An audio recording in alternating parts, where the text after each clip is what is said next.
The application sat in the pile like any other. Neat handwriting, no gaps in employment. References from 2 hotels in Cincinnati that no one at the Hargrove Grand would ever bother to call. The name at the top read Marcus Webb and Denise Pryor. The hotel's head of housekeeping did not look at it twice when she pulled it from the stack on a Thursday morning in October. She had 4 floors understaffed going into the winter conference season, a linen delivery arriving Friday that her team could not turn fast enough, and a night shift vacancy that had been open for 3 weeks.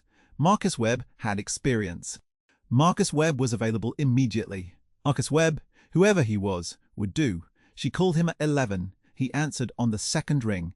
She told him to come in Monday at 6:45 and to wear shoes he didn't mind ruining. She did not know who she was speaking to. She could not have known. The Hargrove Grand sat at the corner of 5th and Commerce in downtown Atlanta, 41 floors of glass and stone that had been built on the legacy of one man and run for the past 8 years by the son he had left behind. The hotel's owner, a man named Calvin Hargrove, was 39 years old, worth somewhere north of $240 million, and had not set foot on the property in 2 years. The board knew this. His general manager, Gerald Watts, knew this. What neither of them knew was that Calvin Hargrove had spent the last 6 weeks studying the hotel's internal complaint logs, its turnover records, and its online reviews, and that what he had read there had kept him awake more nights than he cared to count. He had not liked what he found. Guest complaints about dirty rooms caught 3 weeks after a deep clean rotation, kitchen staff citing unsafe working conditions in emails that were forwarded up and then quietly buried. 3. Housekeeping staff in 1 year citing a manager by name in their exit interviews, the same name appearing each time, a name that belonged to someone Gerald Watts had promoted twice. And beneath all of it, a pattern Calvin recognized, the way you recognize something you already knew and had been hoping wasn't true.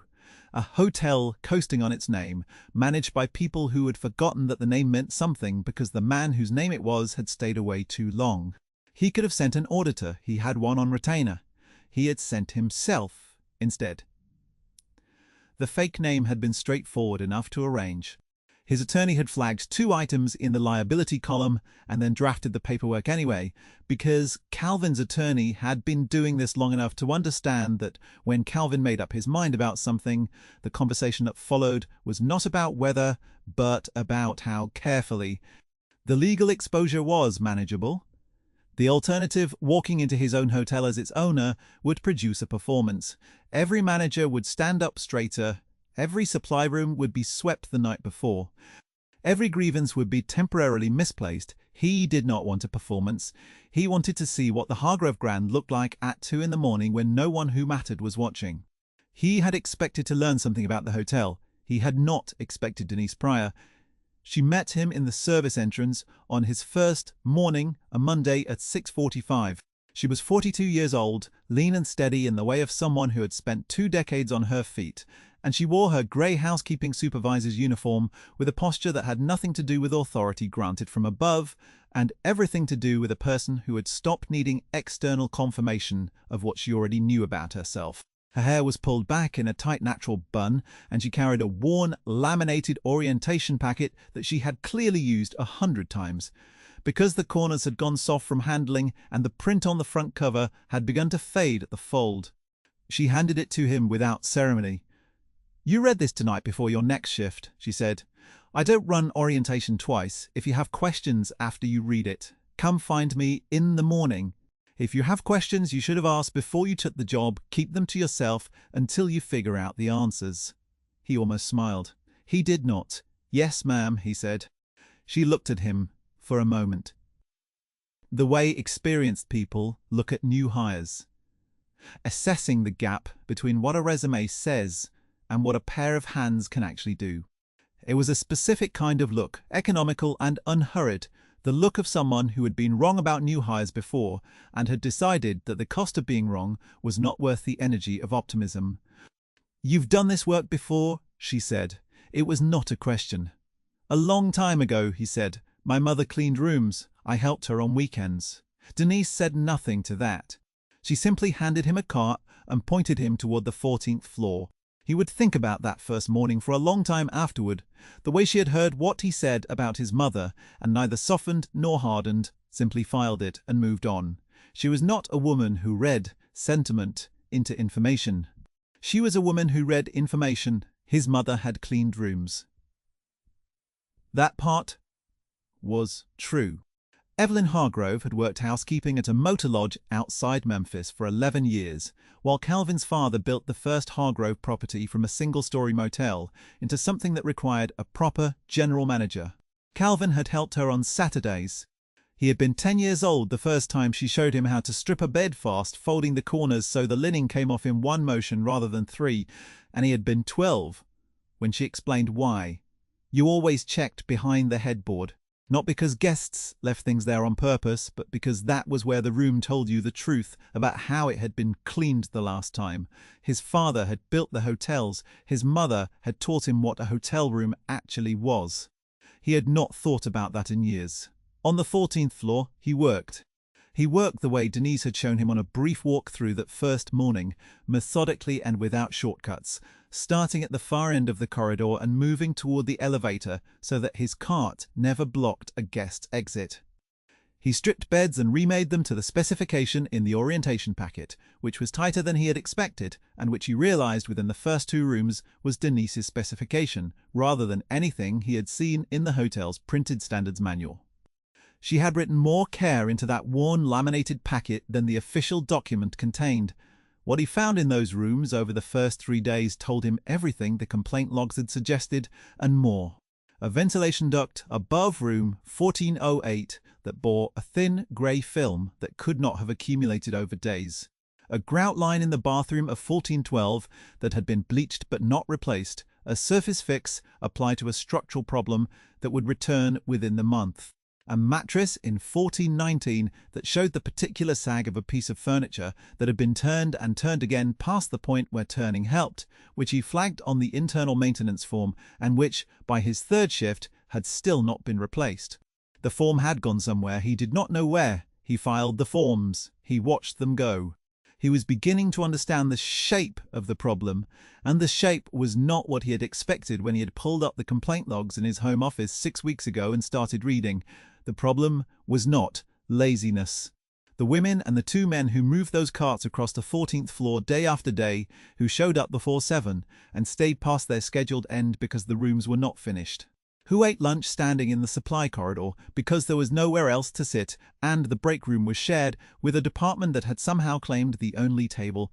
These people were not lazy.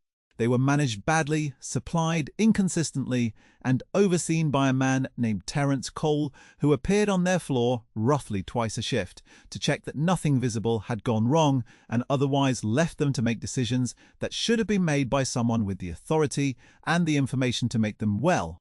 On Thursday of his first week, Denise came to the 14th floor herself. He watched her work the way he watched everything, now with the specific attention of someone who has stopped assuming he already knows what he will see.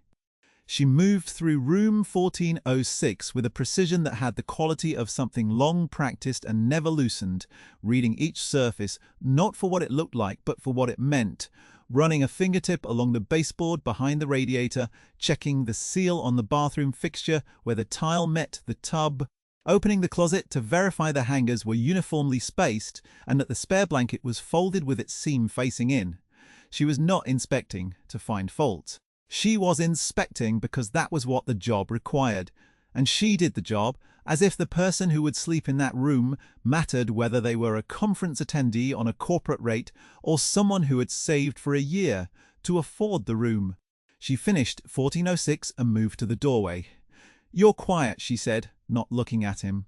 "Just watching," he said.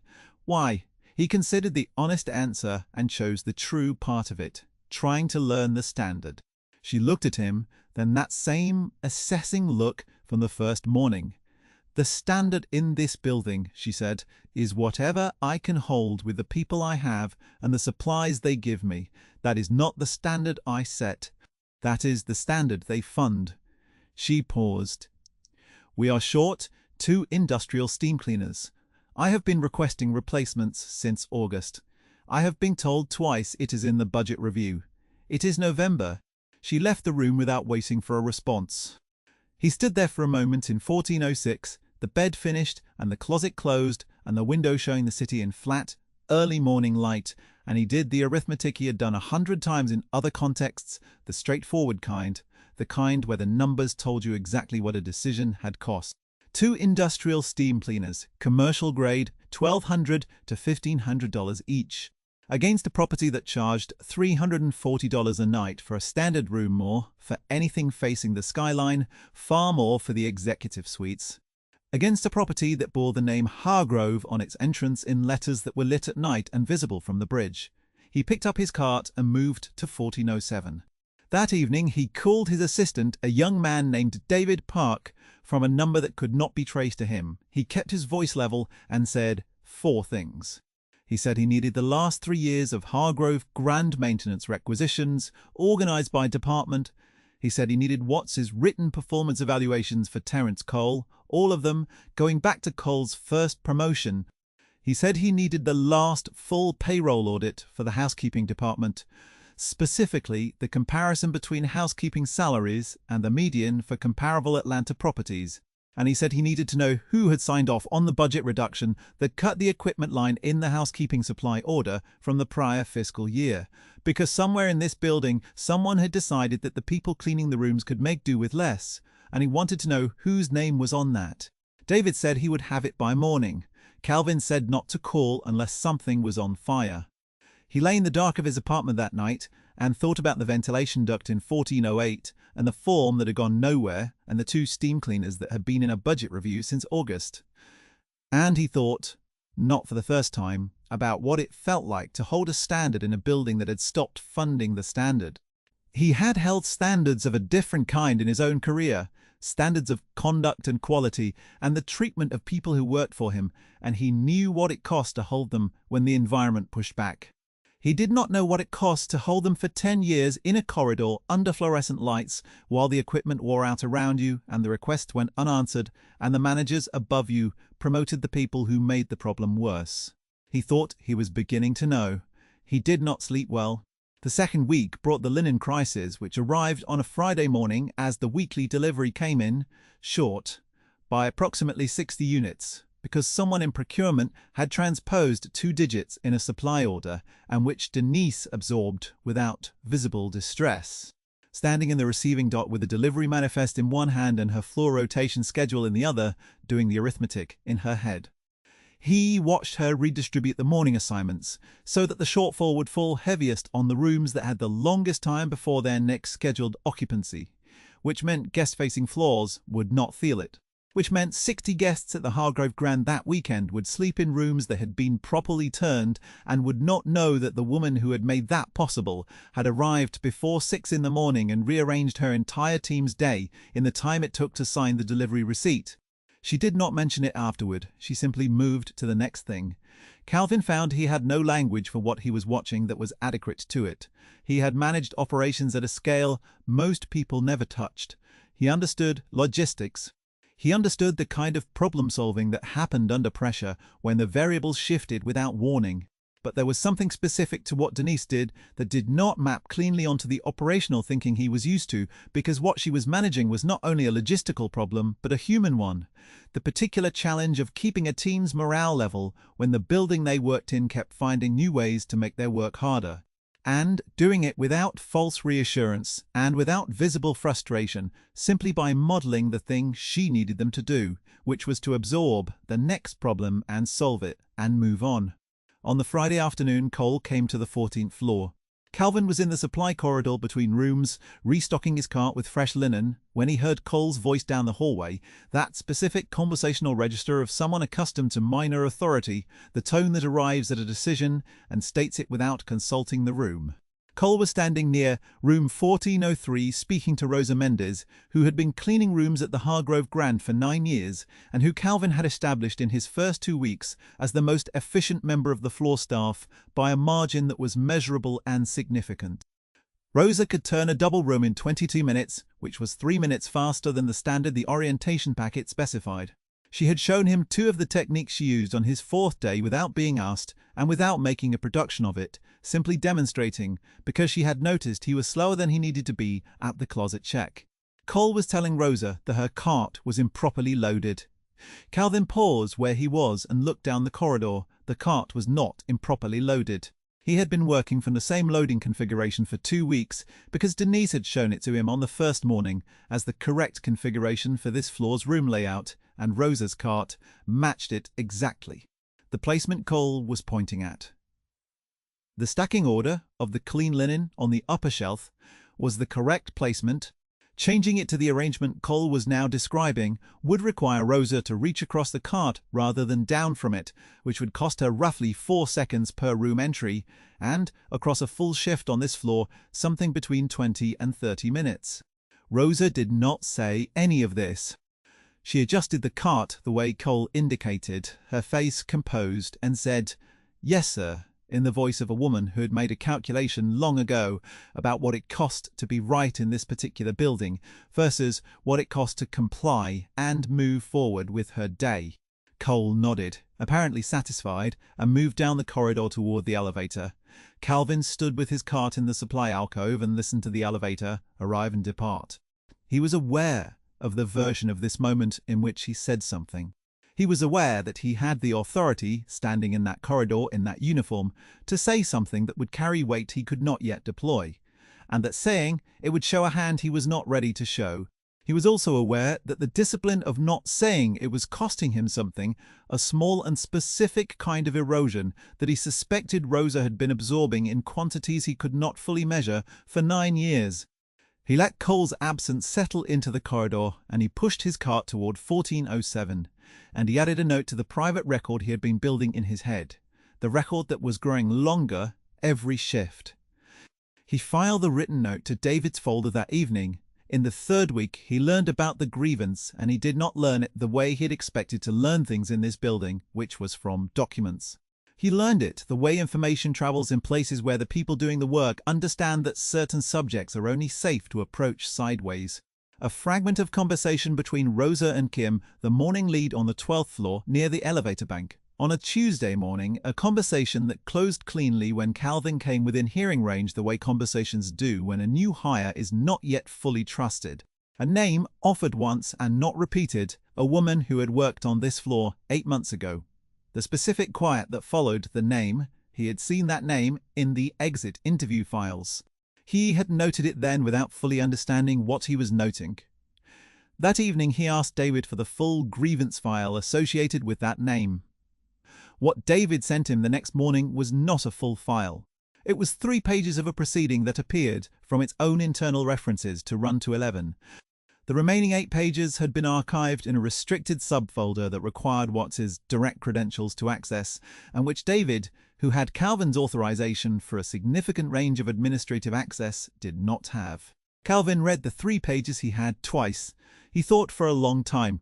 He thought about the guest review 6 months ago that had described a room that smelled of trapped moisture and a front desk interaction that had felt dismissive. He thought about the exit interviews, the name that appeared 3 times in 3 separate files, the same name, a manager whose conduct had been documented by 3 people who no longer worked in this building, and one, Denise, who still did, and whose documentation had apparently gone somewhere other than where it was intended to go. He thought about a hotel that bore his family's name and what that name had originally meant, not the 240 million it had grown to represent, but the thing it had meant before that, the thing his father had built from a motor lodge outside Memphis, and a standard he had held whether or not anyone with authority was watching. He picked up his phone and called. "David, I need the full file," he said, "whatever access is required." "That will require you to authorize it directly," David said. "From your own credentials, it will create a log entry under your name." "I know. Watts will likely see the access notification." "I know." He authorized the access that evening from his home office. He read all 11 pages. What he found there had the specific quality of something that should not have been possible to bury, and had been buried anyway, not through one decisive act, but through a series of small procedural inactions. each of which could be explained individually and which together added up to the same outcome as if someone had simply closed the file and put it somewhere dark. A housekeeper named Patrice Odom had filed a formal workplace complaint 8 months ago, citing Cole for a documented pattern of conduct toward female members of the housekeeping staff. 2 colleagues had provided written supporting statements. The HR intake coordinator had prepared a summary which Calvin read carefully 3 times, recommending that the matter be elevated to an independent review process outside the normal chain of reporting given who was involved. That summary had been received by Watts' office on a Thursday. The following Monday, Patrice Odom's schedule had been changed to the least desirable configuration available on the property, a rotation that gave her the fewest consecutive days off and the latest possible start times, and that put her in direct daily contact with the person she had filed the complaint against.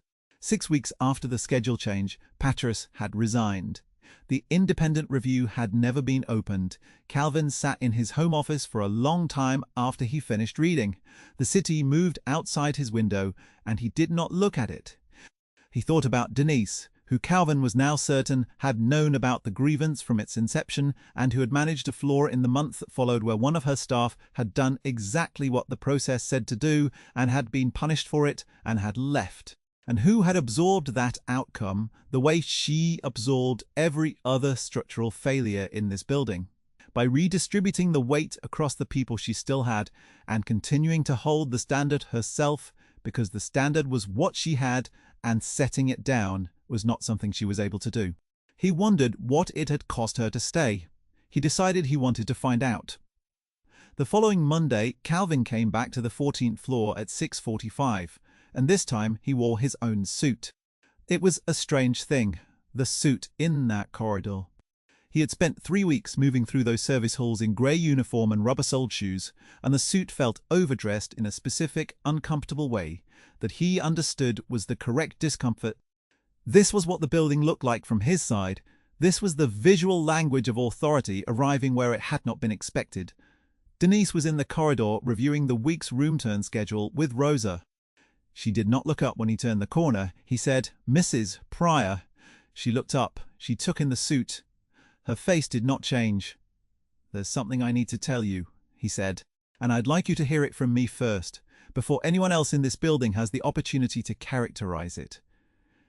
She went very still, not frightened. The specific stillness of a person who has learned over years that certain sentences, delivered in a certain register, carry a weight that it is wise to prepare for. He reached into his jacket pocket and set a business card on her cart. She looked at the card. The card had his name on it, and his title, and the Hargrove Grand's own corporate address. She looked at the card for a moment the way she looked at everything, long enough to read it fully and without the performance of reaction. She looked at him. "Calvin," she said. "Yes, ma'am." Rosa had gone absolutely still in the doorway of 1401. Calvin was aware of her the way he had become, aware of most things on this floor over 3 weeks peripherally and accurately. "How long?" Denise said. 3 weeks, he said. "I needed to see the hotel as it actually operates, not as it operates when its owner is present." She did not look away from him. Her expression was not what he had expected, and he realized he had been bracing for anger or for the shuttered professional neutrality that people deploy when they are deciding whether they are safe. What he saw instead was something closer to recognition, as if a thing she had suspected without naming had been confirmed, and she was now deciding what to do with the confirmation. "What did you see?" she said. "I saw someone doing a job that requires 3 people on the salary of 1, he said. "I saw equipment requests pending since August. I saw a member of your staff spend 11 seconds correcting a cart that was already correctly loaded because a manager instructed her to, and I saw her comply because the cost of being right in this building has been made higher than the cost of compliance." He paused. I read the full grievance file, all 11 pages. Something moved across Denise's face at that, brief and complicated, the expression of a person hearing that a thing they have carried alone is no longer only theirs to carry. "Patrice deserved better," she said. "Yes," he said. "She did. I intend to tell her that directly, with an apology and with whatever material correction I am able to offer, if she is willing to hear it." The corridor was quiet around them. Somewhere on the floor, a door opened and closed. "What happens now?" Denise said. "That depends in part on what you're willing to tell me," he said. "I have 3 weeks of my own observation. I have the documents my assistant has been compiling. But I don't know this building the way you know this building. I never have. I'd like to change that." She looked at him steadily. "2 steam cleaners," she said. "Before anything else, they will be here by Wednesday," he said. Something moved across her face again, and this time he could read it more clearly. The specific, complicated relief of a person who has asked for the same thing many times and been put off many times and is now, for reasons they are still assessing, being told it will happen. It was not quite trust. It was closer to the cautious opening that comes before trust, the moment when the door unlocks, but the hand is still on the frame. "Then I'll tell you what I know," she said. She told him. They stood in the supply corridor for 40 minutes while Rosa quietly resumed her rotation and the morning crew moved around them on their various carts, and Denise told Calvin what the Hargrove Grand looked like from the inside. Not the inside he had seen over 3 weeks, which was the inside of one floor on one shift with the specific limitations of a new hire's vantage point, but the inside she had been observing for 7 years in the role she currently held, and 3 years before that in the role she had held, before it 10 years, total in this building. Long enough to have watched it drift by degrees from the hotel she had believed she was coming to work for when she accepted the position to the hotel that required her to spend a significant portion of her daily energy compensating for the distance between what it should be and what it was. She told him about the equipment failures and the pattern of the supply inconsistencies and the 3 conversations she had attempted with Cole over the course of 18 months about the conduct she had observed and the feedback she had received from her staff and the way each of those conversations had been received, which was politely, with the specific courtesy that senior managers extend to department leads whose authority they do not actually recognize. She told him about Patrice, about the quality of Patrice's work over the years before the complaint and the timeline of what had followed the complaint and the specific moment, 6 weeks in, when Patrice had come to her office and sat down and told Denise she was leaving and what Denise had said, which was that she understood, and what she had wanted to say, which was different and which she had not said because she had no authority to make it true. She was not bitter in the telling. She was not angling for anything.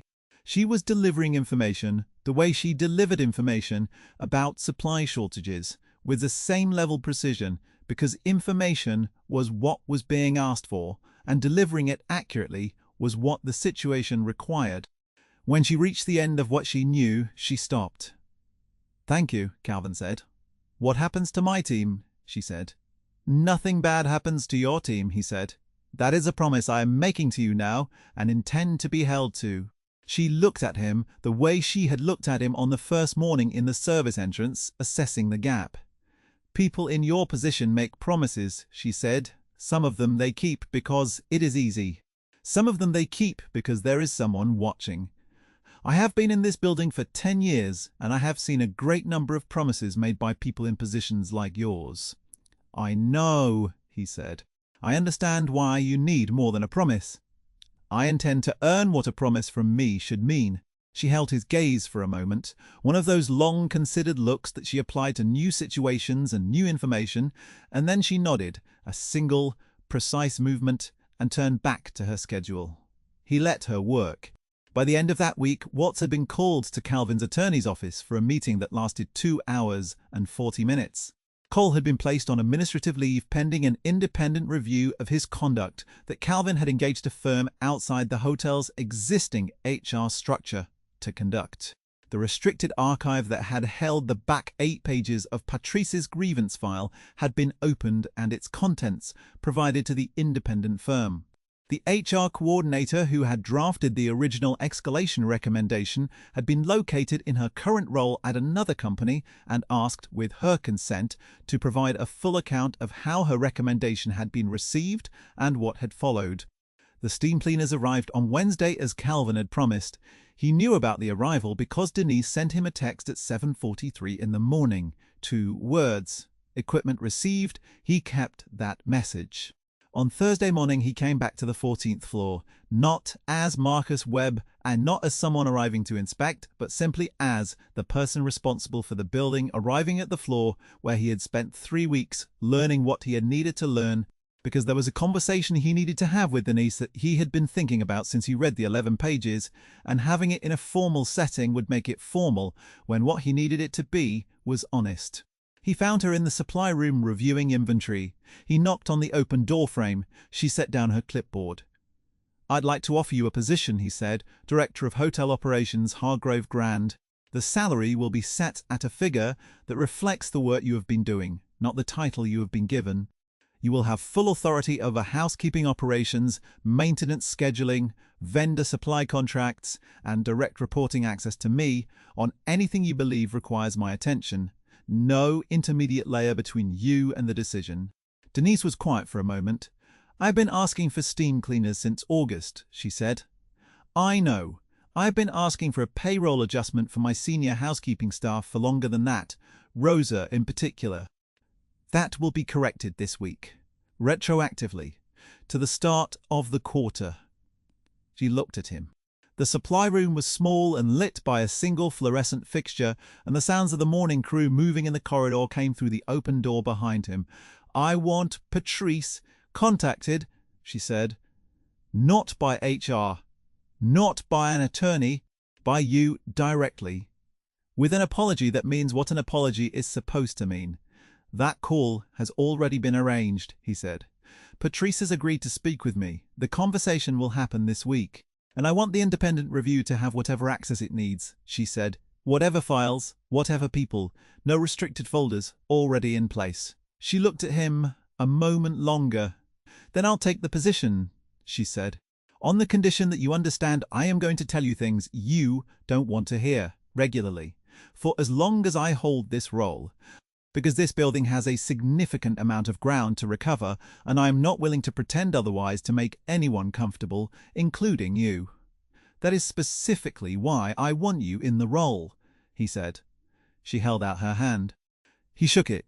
"If you have ever been the person who held the standard alone, who kept doing the right thing in a building that had stopped rewarding it, who filed the forms and made the requests and showed up anyway, leave a comment. We want to hear from you. Because those people deserve to be seen, and this channel is for them." 6 months after that Thursday morning, the Hargrove Grand received a full housekeeping operations audit score of 97 out of 100, the highest in its history. The independent review of the grievance proceeding had concluded with a formal finding and a financial settlement that Patrice received in February. 3 people had departed from the hotel's management structure in the months that followed, including Watts and Cole. The HR coordinator, who had written the original escalation recommendation, had been offered a role at the Hargrove Group's corporate office and had accepted it. Rosa Mendez had been promoted to senior housekeeping lead, effective the first of the year, at a salary that reflected what she had been doing for 9 years rather than what she had been paid for it. She had been offered the promotion personally by Denise, who had walked it over herself rather than sending the paperwork through the department system. The equipment line in the housekeeping supply budget had been restored to its full authorized amount and increased by 30%, with a standing directive that any replacement request aged beyond 45 days without resolution would escalate automatically to the director's desk. Denise moved into the Director of Hotel Operations office at the end of March. The office had a window that faced Commerce Street and a desk that was larger than she needed, and she kept her worn, laminated orientation packet on the corner of it, not as a keepsake, but as a working document, or because she had revised it substantially in the months since the conversation in the supply corridor, and she wanted it visible so that the people who came to her office knew what the standard in this building looked like and where it came from. Calvin came by the office one morning in April to sign off on a vendor authorization she had routed to him. He knocked on the open door. She was on the phone with a supplier, her voice the same level direct register she had used in every conversation he had ever heard her have, no different in the director's chair than it had been in the supply corridor on the 14th floor. She held up one finger without looking at him. He waited by the door. Through the window behind her desk, the city moved in the spring light, the corner of 5th and Commerce, his family's name on the building's face. She finished the call and set the phone down. "The linen vendor is shorting the order again," she said. "Different vendor than the one from October, same problem. What do you need?" "Authorization to terminate the contract and issue a new RFP. I've already identified 3 qualified alternatives." "You have it," he said. He signed the vendor authorization on her desk. She turned back to her screen. "Then I don't need anything else right now." He almost smiled. He had been almost smiling in her presence for 6 months, and he was fairly certain she had noticed because she noticed everything, and fairly certain she had decided it was harmless because she had decided everything else about him in those same 6 months with the same deliberate accuracy she applied to inventory counts and schedule rotations. He left her office. She was already dialing. The hotel still bore his family's name. 41 floors of glass and stone at the corner of 5th and Commerce in downtown Atlanta. His father had built the first Hargrove property on a standard he had held without anyone watching, and his mother had held a different standard in a different building on a different floor, and had shown a 10-year-old boy what it looked like to do a job the right way, regardless of whether the person above you was doing their job the right way. Calvin had been 40 years old before he understood those 2 things as the same thing. What it had taken to bring this building back to what it was supposed to be was not a consultant's report, or a board meeting, or a budget review. It had taken a man willing to put on a uniform and push a cart for 3 weeks and be told, without ceremony, to wear shoes he didn't mind ruining. And it had taken a woman who had been holding the line for 10 years with a worn laminated packet and a standard she refused to drop, who had absorbed every supply failure and management failure and structural failure this building could produce, and had continued, shift after shift, to deliver to the guests in those rooms something better than the building deserved to offer. Because she had decided long before Calvin applied for a job cleaning his own halls that the standard was hers to hold, and she was not going to put it down simply because no one above her seemed to notice that she was holding it. Kindness keeps its own accounts. So does integrity. When it is the quiet, unremarked kind, the kind that shows up in the dark of a 6:45 Monday morning and does the work anyway. Patrice heard Calvin's apology on a Tuesday afternoon in February, in a phone call that lasted 37 minutes. She did not accept it immediately. She asked several questions that he answered as fully and as honestly as he was able, and then she was quiet for a moment, and then she said she would think about it. She called back the following week and said she had thought about it, and that she accepted the apology, and that she hoped the building had changed because she had cared about it more than it had deserved from her toward the end, and she did not like the feeling of caring about something that could not be bothered to care back. Calvin told her it had changed. He told her who was running operations now. She was quiet again. "Good," she said. That word carried the weight of a lot of other words she did not say, and he heard them anyway. He had earned that, he thought, the hearing of what was not said. That was the work of the 3 weeks on the 14th floor, not the observations about the steam cleaners and the supply shortfalls and the grievance file, though all of those mattered, but the quieter work of learning to be present in a place without the protection of authority and to feel at actual scale what it cost the people in that place to do what they did every day. He had asked for shoes he didn't mind ruining. He had not known, when he made the call back in October, and used a fake name and a Cincinnati reference and said yes, 6:45, he would be there, that he was also agreeing to ruin something else that had needed to go for a long time, which was his own certainty that he already understood what his name meant and what the building built on it was supposed to be. Denise had taught him the standard. She had been teaching it for 10 years to anyone willing to come to work at 6:45 and read the orientation packet and mean it. He had simply been, it turned out, the last one to arrive.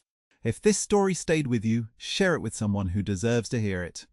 And if you want another story about people who hold the line in the quiet hours, there is one waiting for you right now. This story is a work of fiction created for entertainment purposes. All names, characters, and events are products of imagination.